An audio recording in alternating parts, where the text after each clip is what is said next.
Now to a new report on Malaysia Airlines Flight 370 that reaches a disturbing conclusion about why it disappeared. A 4-year search of the depths of the Indian Ocean has failed to locate the plane, which vanished with 239 people aboard. Now, an investigation by Larry Vance, a retired air crash investigator with Canada's Transportation Safety Board, says the evidence is clear. The pilot deliberately crashed into the Indian Ocean in what Vance believes was a mass murder-suicide that was carefully planned. What happened aboard MH370 is as puzzling as it was unprecedented. About 40 minutes after takeoff, it disappeared from radar. Its transponders stopped broadcasting. But military radar detected the plane veering inexplicably off course. And later, a maintenance computer started sending signals, 7 in all, to a satellite. That confirmed to investigators the jet continued to fly for 6 more hours southward to the Indian Ocean. They assumed MH370 must have become a ghost flight.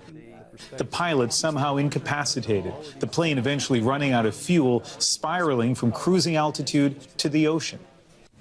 That theory led to 2 massive searches which turned up nothing.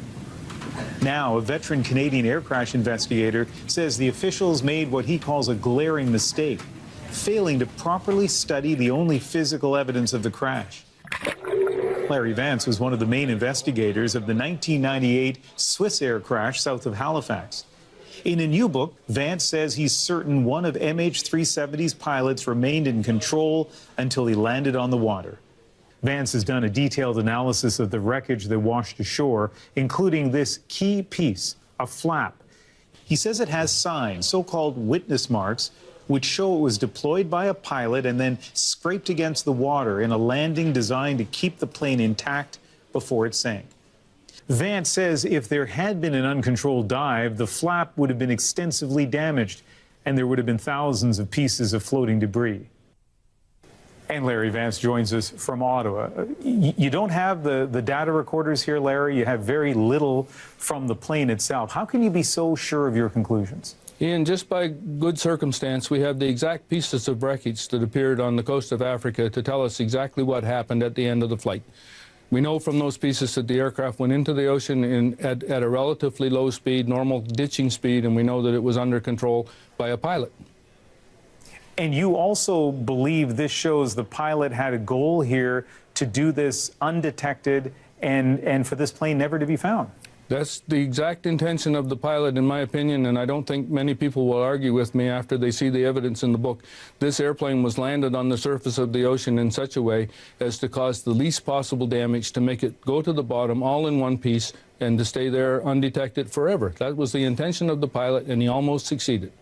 Now, once you got to through the review of the evidence, determining that this was a pilot-controlled landing, and you plug it in with the other things we know, you were able to go through some of the other theories and eliminate them. And you show why it couldn't have been a missile that brought down this plane. It wasn't a fire that brought it down.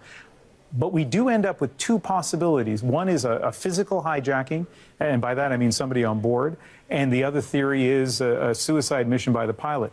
Why do you feel it likely was not a hijacking? Well, Ian, I go through quite a lengthy explanation in the book to explain why it wasn't a hijacking, but basically the sequence that happened doesn't fit. It doesn't fit with the beginning, where the transponder went off less than 2 minutes after the last normal transmission from the pilot. It doesn't fit with the actions that were taken afterwards, and it certainly doesn't fit with the ending. A hijacking can be ruled out.